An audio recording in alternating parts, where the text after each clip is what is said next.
आप सभी का फिर से स्वागत है प्लेटिनम क्लासेस की इस ऑनलाइन प्लेटफॉर्म पे। तो आज हम आ चुके हैं एक नया सा टॉपिक लेकर के, समास।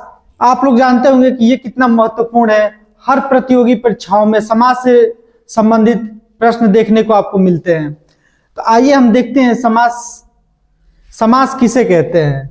फिर आज समास के बारे में पढ़ेंगे, समास किसे कहते हैं, समास के कितने भेद होते हैं, और जब समास का हमारा चैप्टर खत्म हो जाएगा तो फिर इससे संबंधित जो महत्वपूर्ण प्रश्न होंगे उसको भी देखेंगे। तो आइए स्टार्ट करते हैं।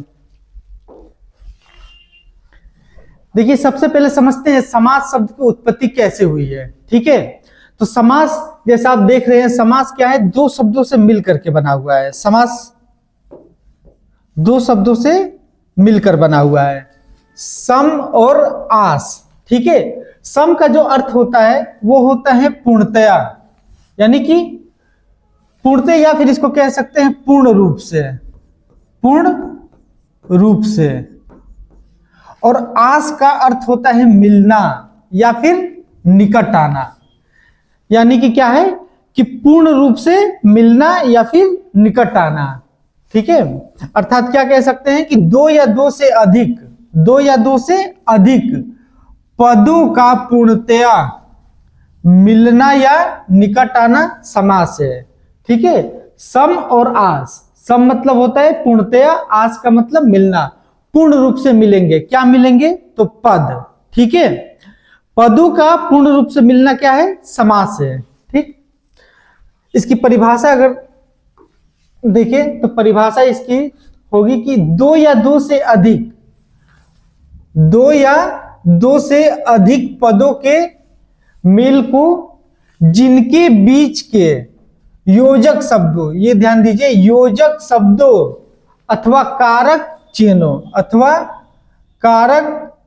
चिन्हों का लोप हो जाए। कारक चिन्ह या योजक चिन्ह क्या कहलाएंगे?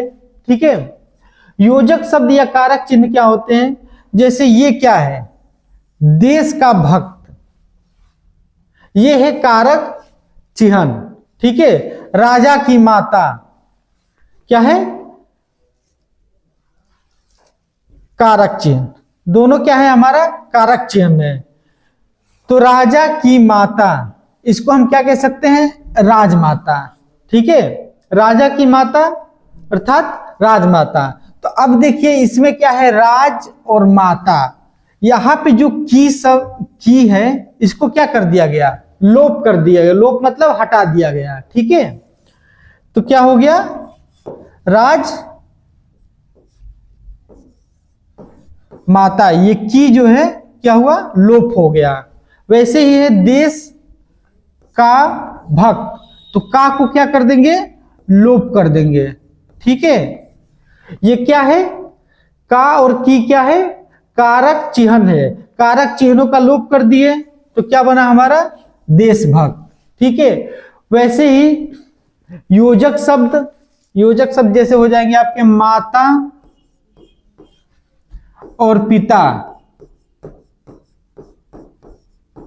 माता और पिता।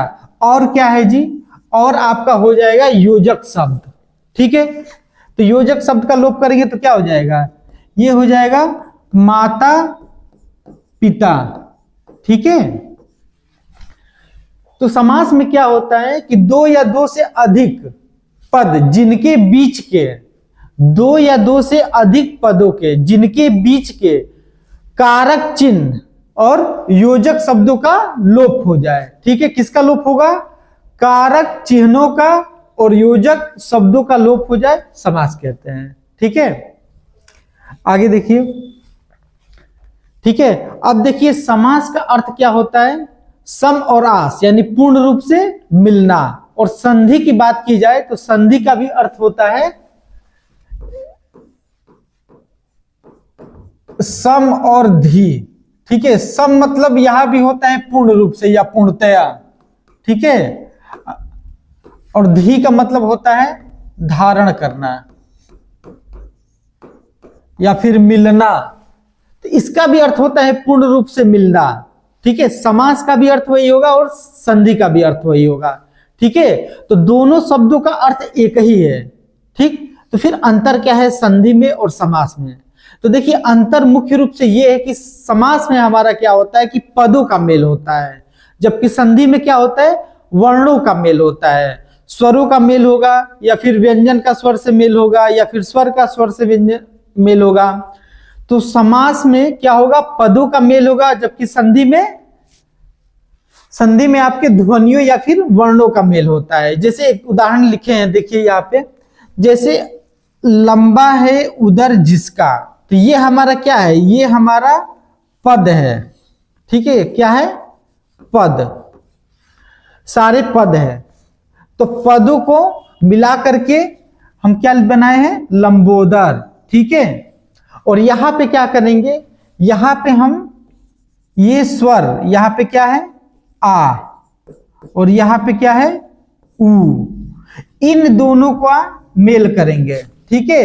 ये बाकी शब्द वैसे ही रहेगा, जैसे लम और ब वैसे ही रहेंगे, बस आ और ऊ मिल करके क्या बनाएंगे, ओ बना देंगे, बस यही मेल हुआ। उसके बाद ये जैसे का तैसा लिख देंगे। तो समास और संधि में अंतर ये है, समास में क्या होता है, पदों का मेल होता है, जबकि संधि में ध्वनि या वर्णों का मेल होता है, ठीक है। आगे देखिए, अब एक प्रश्न आपके सामने यह है कि समास का प्रयोग क्यों करते हैं, ठीक है। समास का प्रयोग क्यों करते हैं, इसका कारण क्या है। तो कम शब्दों में अधिक से अधिक बातें करने के लिए हम समास का प्रयोग करते हैं, ठीक है। कम शब्दों में अधिक बातें कहने के लिए समास का प्रयोग करते हैं। पहला चीज, समास का प्रयोग क्यों करते हैं, समास का अर्थ क्या होता है, संक्षेपण, यानी संक्षेप में, ठीक है। समास का अर्थ क्या होता है, संक्षेपण, यानी कि कम शब्दों में अधिक से अधिक हम बातें कर सके, इसलिए हम क्या कहते हैं, समास का प्रयोग करते हैं। जैसे अगर हमको कहना हो कि लंबा है उदर जिसका, तो इससे अच्छा हम एक शब्द बोले लंबोदर। राजा की माता, ठीक है, उससे अच्छा है कि हम बोले राजमाता, ठीक है। देश के लिए भक्ति, तो उससे अच्छा हम बोले देशभक्ति, ठीक है। तो 4-5 शब्दों के बदले एक शब्द का प्रयोग करना क्या है, आसान है, और इसीलिए हम क्या करते हैं, समास का प्रयोग करते हैं, ठीक है। समास का विलोम क्या होता है, व्यास होता है। समास मतलब संक्षेपण और व्यास का मतलब विस्तार, ठीक है। जस्ट इसका उल्टा होता है, व्यास यानी विस्तार, समास यानी संक्षेपण, कम में, ठीक है। दो या दो से अधिक पदों के मेल से बना एक ही पद समस्त पद या समासिक पद कहलाता है। क्या कहलाता है, समस्त पद, या फिर इसको समासिक पद कहते हैं। जैसे देखिए,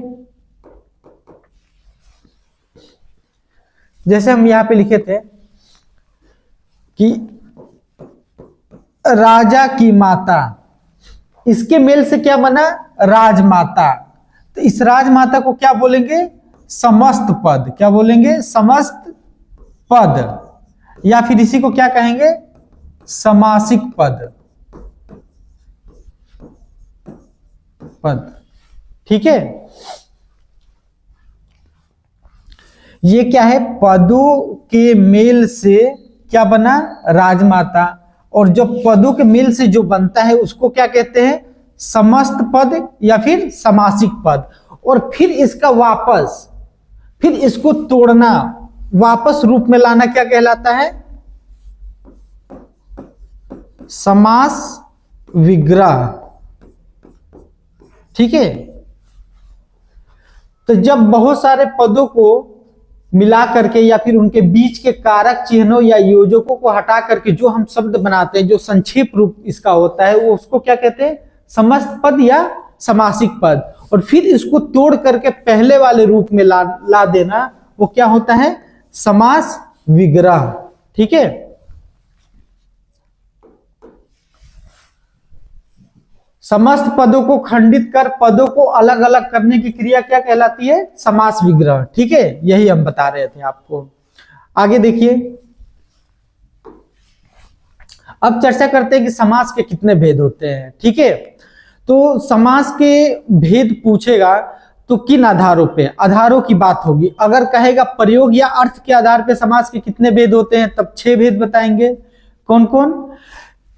अव्ययी भाव समास, ठीक है, तत्पुरुष समास, द्वंद्व समास, द्विगु समास, पांचवा कर्मधारय समास, और आखिरी क्या हो जाएगा, एक बहुब्रीहि समास। इसका क्रम आगे पीछे हो सकता है, ठीक है, जरूरी नहीं है कि जो जिस नंबर पे लिखे हैं वो उसी नंबर पे हो, ठीक है, ये आगे पीछे हो सकते हैं। आप ऐसे भी बता सकते हैं कि बहुब्रीहि समास, कर्मधारय समास, द्विगु समास, द्वंद्व समास, अव्ययी भाव समास, तत्पुरुष समास, ठीक है, 6 होते हैं, किसी भी क्रम में बताइए। तो ये क्या है, प्रयोग या फिर अर्थ के आधार पर, प्रयोग या अर्थ के आधार पे समास के कितने भेद हुए, 6 भेद। अब फिर दूसरा है कि पद की प्रधानता के आधार पे, देखिए पद की प्रधानता के आधार पे कितने कंडीशन बन रहे हैं। एक होता है पूर्व पद, दूसरा उत्तर पद, ठीक है। तो पहला कंडीशन ये होगा कि हमारा पूर्व पद प्रधान होगा, ठीक है। दूसरा कंडीशन ये होगा कि हमारा उत्तर पद प्रधान होगा। जब पूर्व पद प्रधान हुआ तो दूसरा क्या होगा, अप्रधान होगा या फिर गौड़ होगा, ठीक है। गौड़ या अप्रधान एक ही बात है। पहला प्रधान होगा तो दूसरा अप्रधान होगा, मतलब प्रधान नहीं होगा, ये पहला कंडीशन। दूसरा कंडीशन क्या है कि इसमें दूसरा वाला पद प्रधान होगा और पहला वाला प्रधान नहीं होगा, 2 कंडीशन बने। तीसरा कंडीशन ये बनेगा जिसमें दोनों पद प्रधान होंगे, ठीक। और चौथा कंडीशन ये होगा जिसमें न ये प्रधान हो न ये प्रधान हो, कोई अन्य पद प्रधान होगा, वो क्या हो जाएगा, चौथा कंडीशन। तो इसी 4 कंडीशन के आधार पे हम देखेंगे। जिसका पूर्व पद प्रधान हो वो क्या हो जाएगा, अव्ययी भाव, और जिसका उत्तर, उत्तर मतलब दूसरा पद या बाद वाला पद, ठीक है। तो जिसका उत्तर पद प्रधान हो वो क्या हो जाएगा, तत्पुरुष समास, ठीक है। जिसके सभी पद प्रधान हो द्वंद्व समास, जिसका अन्य पद प्रधान हो वो क्या होगा, बहुब्रीहि समास। अब देखिए याद करने का ट्रिक देखिए, जिसका पूर्व पद, पूर्व मतलब क्या होता है, पहले, पहले वाला पद प्रधान। जब हम वर्णमाला पढ़ते हैं तो सबसे पहला वर्ण क्या आता है, सबसे पहला वर्ण अ आता है। अ से कौन सा समास का नाम है, देखिए अ से एक ही नाम है, कौन सा, अव्ययी भाव। तो जिसका पूर्व पद प्रधान का है, पूर्व यानी पहले, उसके देखेंगे वर्णमाला में सबसे पहला क्या आता है, अ। तो पूर्व और अ से अव्ययी भाव याद करिए। दूसरा क्या है, उत्तर, देखिए उत्तर, त आया है, आधा त पूरा त, इधर देखिए आधा त पूरा त आया है। उत्तर पद प्रधान होगा तो तत्पुरुष, उत्तर तत्पुरुष, ठीक है। त दोनों मैच हो रहा है यहाँ पे, ठीक है। ये भूल जाता है आदमी कि कैसे होगा, ठीक है, कंफ्यूजन हो जाता है। अभी पढ़ेंगे अभी याद रहेगा, बाद में एग्जाम के टाइम आदमी भूल जाता है कि किसका पूर्व पद प्रधान होता है उसको क्या कहेंगे, कंफ्यूजन हो जाता है, तत्पुरुष कहेंगे कि अव्ययी भाव कहेंगे। तो याद करने के लिए पूर्व पद, पूर्व मतलब पहले, और सबसे पहले क्या आता है वर्णमाला में, अ से क्या हो जाएगा, अव्ययी भाव, ठीक है। दूसरा है जिसका उत्तर पद प्रधान, उत्तर में देखिए आधा त पूरा त, तो तत्पुरुष हो जाएगा। और जिसमें सभी पद, अधिकतर क्या होते हैं, 2 ही पद होता है, एक पूर्व पद एक उत्तर पद, ठीक है। तो सभी के जगह पे आप 2 समझ सकते हैं। तो जिसका दोनों पद प्रधान हो, द से दोनों, द से द्वंद्व, ठीक है, द्वंद्व। एक द्विगु होता है, ठीक है, तो द्विगु नहीं, द दोनों में होना चाहिए, द। और द्विगु कैसे होता है, द्विगु ऐसे, ठीक है। तो ये नहीं होगा, दोनों में द होना चाहिए, द्विगु नहीं होगा, द्वंद्व याद करिए, द्वंद्व, ठीक है। तो क्या हो जाएगा, जिसका सभी पद प्रधान हो वो हो जाएगा द्वंद्व, जिसका दोनों पद प्रधान हो वो हो जाएगा द्वंद्व, और जिसका अन्य पद प्रधान हो, अन्य मतलब सबसे अलग नाम देखिए किसका लग रहा है, बहुब्रीहि, ठीक है, बहुब्रीहि। बहुब्रीहि क्या हो जाएगा, जिसका अन्य पद प्रधान हो उसको बहुब्रीहि कहेंगे। तो पद की प्रधानता के आधार पे कितने भेद हो गए, 4, और प्रयोग के आधार पे कितने भेद हो गए, 6। अगर आपसे पद की प्रधानता या प्रयोग शब्द नहीं बोलेगा, ऐसे पूछेगा कि समास के कितने भेद होते हैं, तो आप 6 बताएंगे, ठीक है। समास के कितने भेद, तो 6 भेद। कौन कौन, अव्ययी भाव, तत्पुरुष, द्वंद्व, द्विगु, कर्मधारय और बहुव्रीहि। लेकिन ये कब बताएंगे? ये तब बताएंगे जब ये बात लिखा होगा प्रश्न में कि पदों की प्रधानता के आधार पे, ठीक है, पदों की प्रधानता के आधार पे समास के कितने भेद होते हैं, तब आप 4 बताएंगे। कौन कौन? जिसका पूर्व पद प्रधान हो अर्थात अव्ययी भाव, तत्पुरुष, द्वंद्व और बहुव्रीहि। 2 समास इसमें नहीं है। कौन कौन? ध्यान से देखिए, अव्ययी भाव है, उधर भी है, तत्पुरुष है, तत्पुरुष इधर भी है, द्वंद्व है, द्वंद्व इधर भी है, और द्विगु और कर्मधारय नहीं है। ये दोनों समास नहीं है, उसमें बहुव्रीहि है। ठीक, तो ये समास गए कहा? कहीं नहीं गए। द्विगु और कर्मधारय, ठीक है, तत्पुरुष समास के अंतर्गत ही आते हैं। तत्पुरुष समास के अंतर्गत ही आते हैं। कौन कौन? द्विगु और तत्पुरुष, ठीक है, तत्पुरुष के अंतर्गत ही क्या आएंगे? द्विगु और कर्मधारय।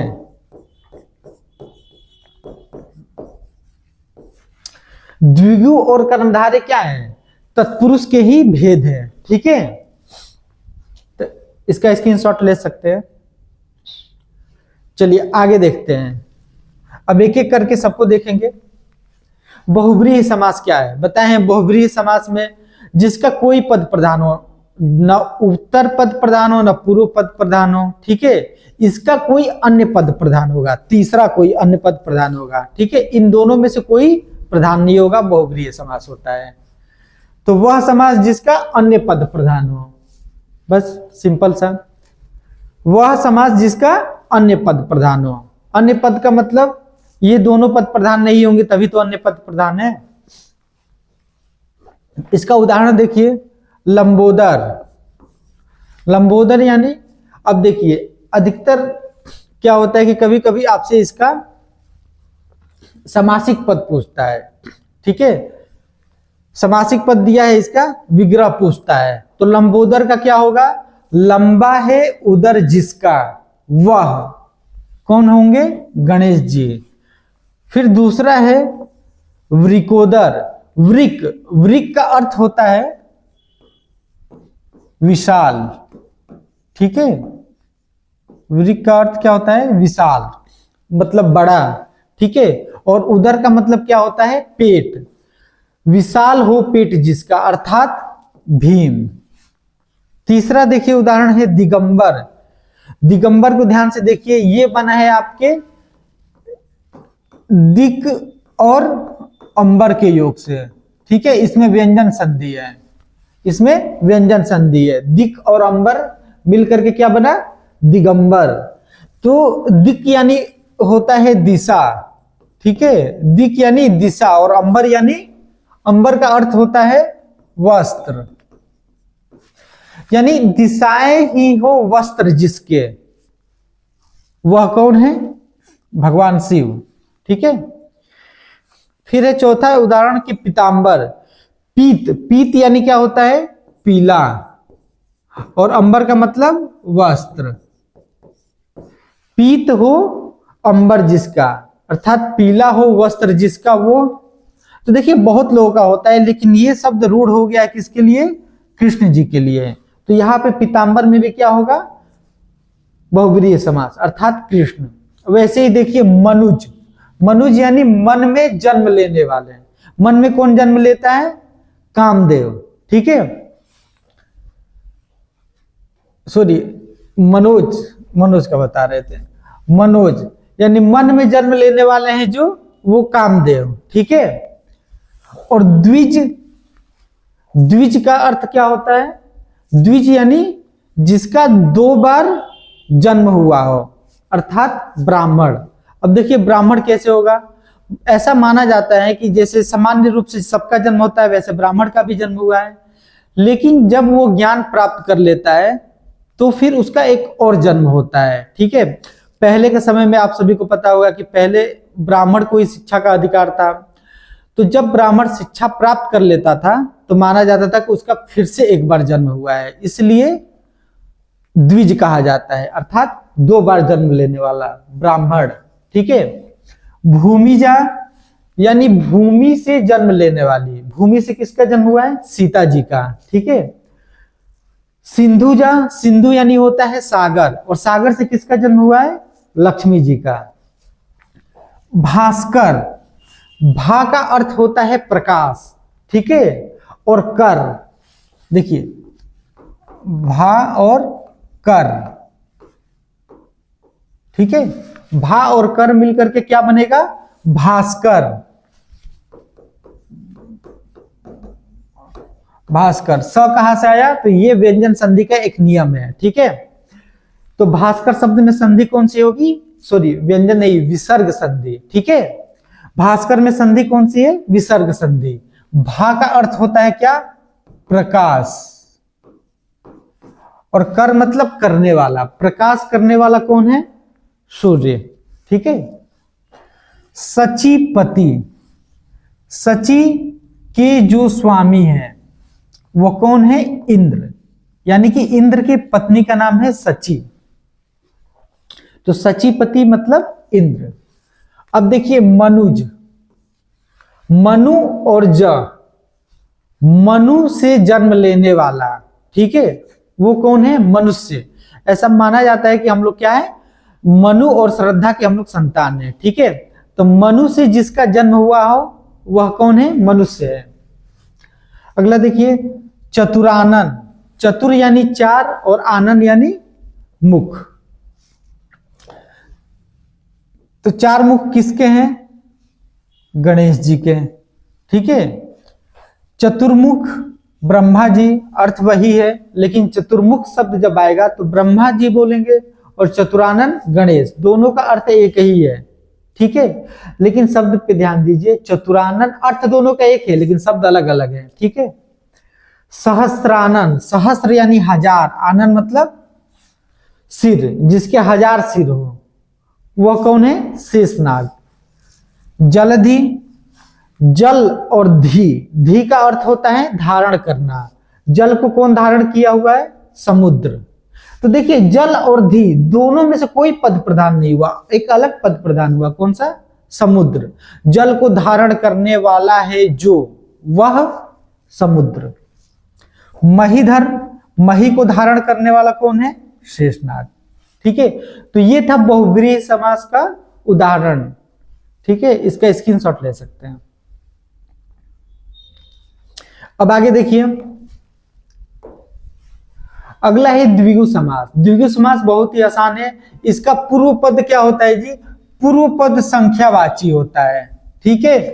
पूर्व पद संख्यावाची होता है। अब ध्यान दीजिए, चतुरानन यानी चतुर लिखा है, चतुर यानी 4, यहां पे चतुः मतलब 4, सहस्र यानी 1000।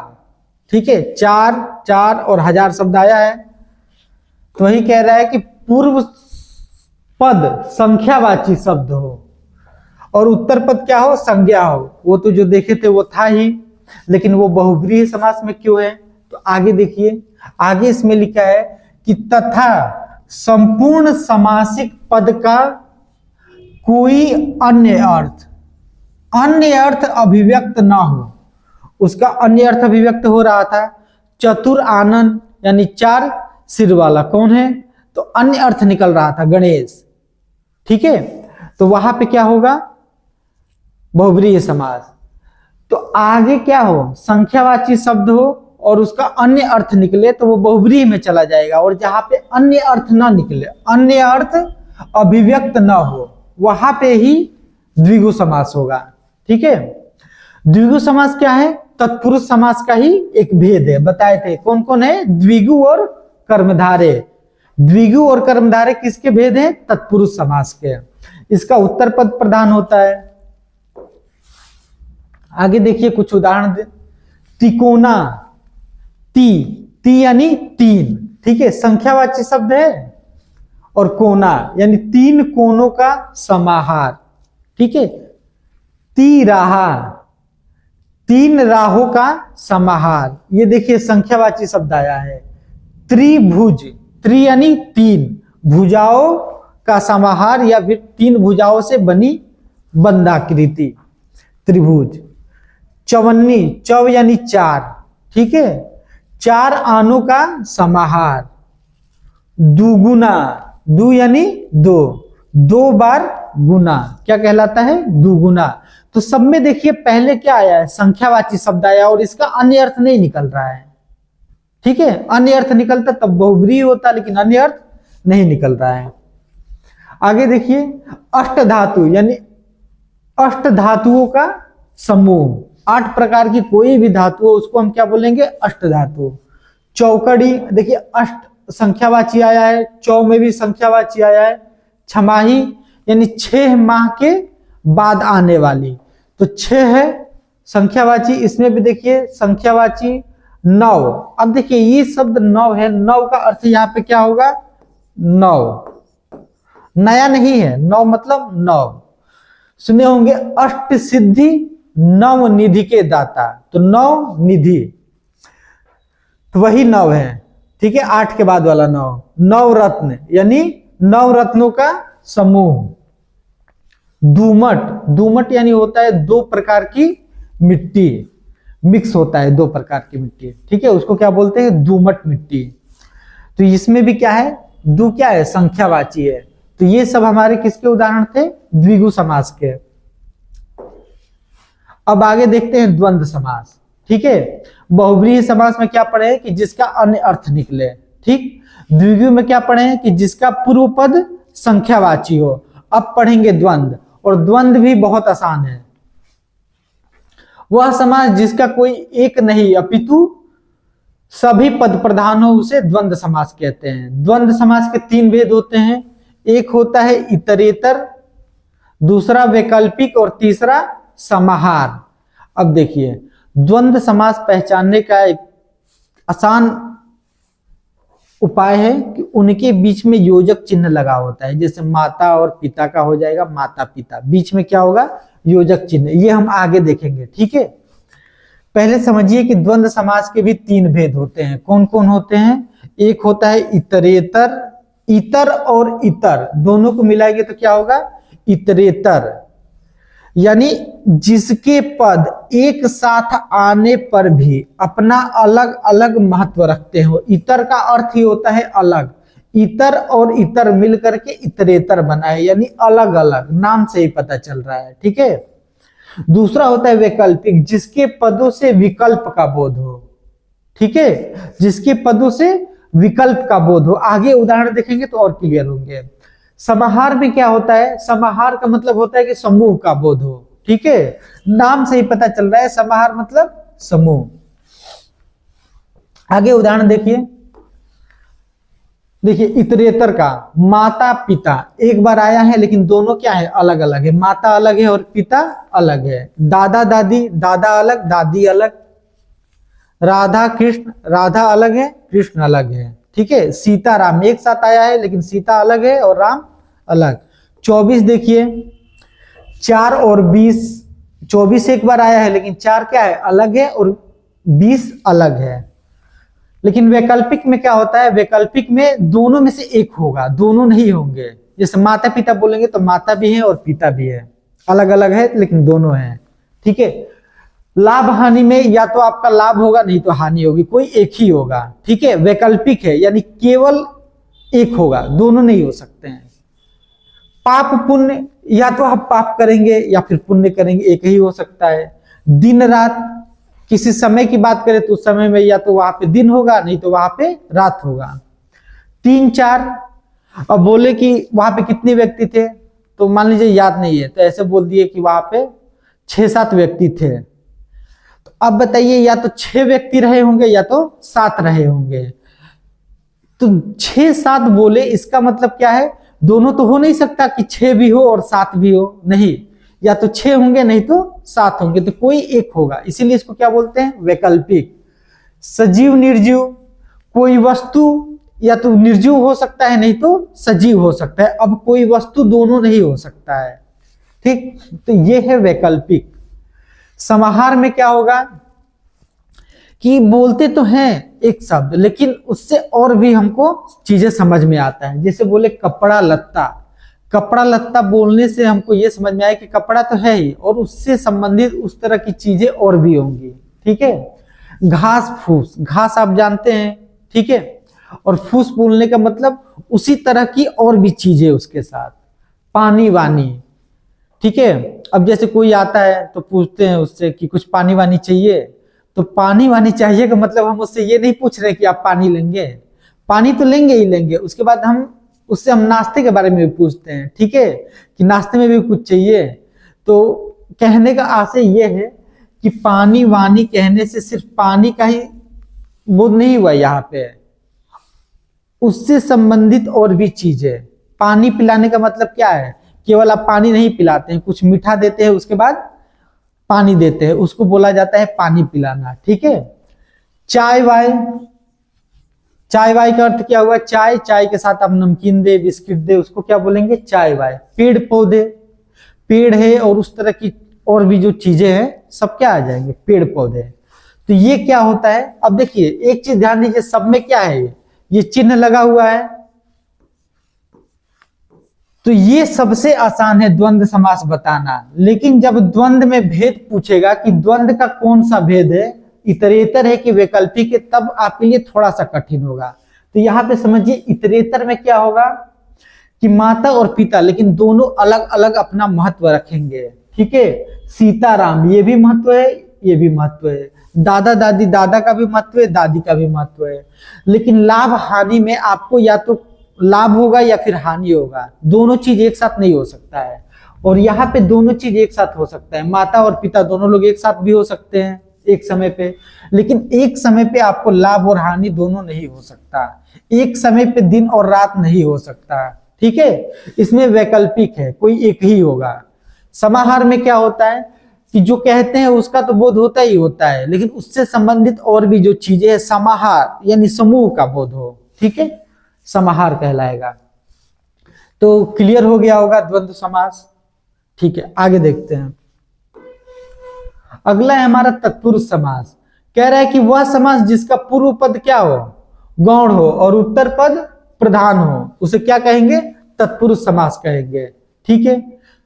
आगे देखिए, कह रहा है कि कर्ता व संबोधन कारकों को छोड़कर शेष अन्य कारक चिन्हों के लोप से बने समासिक पद तत्पुरुष समास के अंतर्गत ही आते हैं। यानी कहने का मतलब ये है कि जब हम कारक पढ़े हैं तो कारक में हम पढ़ते हैं कितने कारक है, 8। कौन कौन, तो कर्ता, कर्म, करण, संप्रदान, अपादान, संबंध, अधिकरण और संबोधन। टोटल कितने हुए, 8। ठीक है। कर्ता, कर्म, करण, संप्रदान, अधिकरण, संप्रदान के बाद अपादान, संबंध और अधिकरण। ठीक है। और 8वां होता है संबोधन। टोटल 8 कारक होते हैं, जिसमें से पहला कर्ता वाला और आखिरी संबोधन, इनको छोड़ करके कितने बचे, 6 बचे। तो 6 के समास होंगे। कर्ता व संबोधन कारकों को छोड़कर शेष अन्य कितने बचे, 6 बचे, कारक चिन्हों के लोप से। अब जो 6 कारक बचे हैं उनके जो चिन्ह होंगे उनके लोप से। याद होगा सबसे पहले जो पहला पेज था, पढ़ा रहे थे समाज, तो उस पे लिखे थे राजा की माता, राजमाता। राजा की, जो की था वो क्या था, कारक चिन्ह था। कौन सा कारक चिन्ह था, संबंध का। ठीक है। तो वही कह रहा है कि जो 6 कारक बचे हैं उनके चिन्हों के लोप होने से तत्पुरुष समास जो भी बनेगा वो क्या होगा, तत्पुरुष समास के अंतर्गत आएगा। इसका मतलब तत्पुरुष समास के कितने भेद हो जाएंगे, 6। ठीक है। अगर कर्म को छोड़ दीजिए, कर्म के बाद क्या आएगा, कर्ता को छोड़ दीजिए, कर्ता के बाद आएगा कर्म। अगर कर्म का लोप हुआ है तो क्या कहेंगे कि कर्म तत्पुरुष समास है। संप्रदान का लोप हुआ है तो आप बोलेंगे क्या, कि संप्रदान तत्पुरुष समास है। अधिकरण अगर लोप हुआ है तो बोलेंगे अधिकरण तत्पुरुष समास है। ठीक है। ऐसे ही करके 6 नाम होंगे इसके। देखिए, कर्म तत्पुरुष, कर्म का चिन्ह क्या होता है सबको पता होगा। ठीक है। सब लोग कारक चिन्ह पढ़े होंगे कि कर्म कर्ता का होता है ने, कर्म का को, करण का, से, संप्रदान का, सब आपको याद होगा। ठीक है, आगे हम पढ़ते हैं। आपको सबका कारक चिन्ह जो है पता होगा। कर्म का देखते हैं। तो यश प्राप्त, यश को प्राप्त, तो यश प्राप्त जो है वो कर्म तत्पुरुष है। कैसे पता चला? जब हम इसका विग्रह किए कि यश को प्राप्त, वो क्या हो जाएगा? को यहां पे क्या आ गया? कारक चिन्ह आ गया। ठीक है, तो ये कारक चिन्ह किसका होता है? तो याद करेंगे कि ने कर्ता का होता है, को कर्म का होता है, यानी कि ये क्या है? कर्म तत्पुरुष समास है। ठीक है, अगला देखेंगे मन चाहा। तो इसका विग्रह करेंगे कि मन से चाहा हुआ। से किसका कारक चिन्ह होता है? तो याद करेंगे कर्ता, कर्म, करण। तीसरा होता है ने, को, से आया है, यानी कि क्या होगा? ये करण तत्पुरुष होगा। ठीक है, उसके बाद देशभक्ति, देश के लिए भक्ति। अब के लिए कारक चिन्ह पहचान गए, तो अब के लिए किसका होता है? तो पता है हमको कि ये संप्रदान का होता है, इसलिए क्या कहेंगे? ये संप्रदान तत्पुरुष समास है। ठीक है, अगला संबंध तत्पुरुष। संबंध का क्या होता है चिन्ह? का, के, की।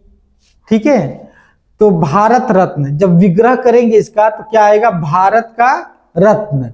ठीक है, तो यहां पे आया मेरा का। ठीक, अब का किसका होता है? तुरंत रिमाइंड करेंगे तो याद आएगा काउंट करने के बाद कि ये होता है संबंध का, तो तुरंत बताएंगे संबंध तत्पुरुष। वैसे ही अधिकरण में क्या होता है चिन्ह? में या पर। तो ध्यान मग्न, ध्यान में मग्न, तो इस चिन्ह को देख करके हम बताएंगे कि ध्यान मग्न क्या है? अधिकरण तत्पुरुष है। रथारूढ़ यानी रथ पर आरूढ़। ठीक है, पर आ गया तो पर चिन्ह किसका होता है? अधिकरण का ही होता है। तो सब मिला के ये तत्पुरुष समास आपको तभी समझ में आएगा जब आप कारक पढ़े हो अच्छे से। ठीक है, क्योंकि जब आपसे तत्पुरुष का भेद पूछेगा तो वहां पे भेद बताना मुश्किल होगा। तो आपको पहले कारक अच्छे से पढ़ना होगा। अगर कारक अच्छे से आ रहा है तो तत्पुरुष समास आपके लिए कुछ नहीं है। ठीक है, इसका स्क्रीनशॉट ले लीजिए।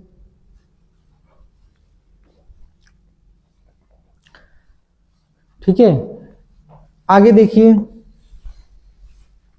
आगे होता है नए तत्पुरुष समास, यानी वह समास जिसका पूर्व पद क्या होता है? निषेधवाचक हो, उसे नए तत्पुरुष समास कहते हैं। अब देखिए भेद तो बताए हैं 6 ही होते हैं, एक ये भी होता है नए। ठीक है, नए इसमें क्या होता है कि इसमें निषेधवाचक क्या होता है? निषेधवाचक होता है। जैसे देखिए न, अन, अन, निर, बे, ना, ला, अ, ये जिसमें जुड़ेगा उसको क्या कर देगा? निषेधवाचक कर देगा। जैसे काज, काज यानी कार्य, और अ लग गया मतलब निषेध कर दिया। अकारण बिना कारण के, या फिर न कारण। अगोचर, नास्तिक, अनदेखा में देखिए अन लगा है, यहां पर भी अन है, यहां पे बे लगा हुआ है, बेदम बिना दम का। ठीक है, बेवफा बिना वफा के। ठीक है, लापरवाह, अप्रिय, सब में क्या लगा है? सब में निषेधवाचक शब्द लगे हैं। ठीक है, यहाँ पे अन है, यहाँ पर भी अन है, यहाँ पे ना है। देखिए ला, बे, देखिए यहाँ पे लिखे हुए हैं। ठीक, ये अगर आ जाएंगे पहले किसी शब्द में तो वो क्या होगा? नए तत्पुरुष होगा। ठीक है, इसका स्क्रीनशॉट ले लीजिए। चलिए, तो फिर आज के लिए इतना ही रहने देते हैं, बाकी हम देखेंगे अगले क्लास में। ठीक है, तो आज के लिए धन्यवाद।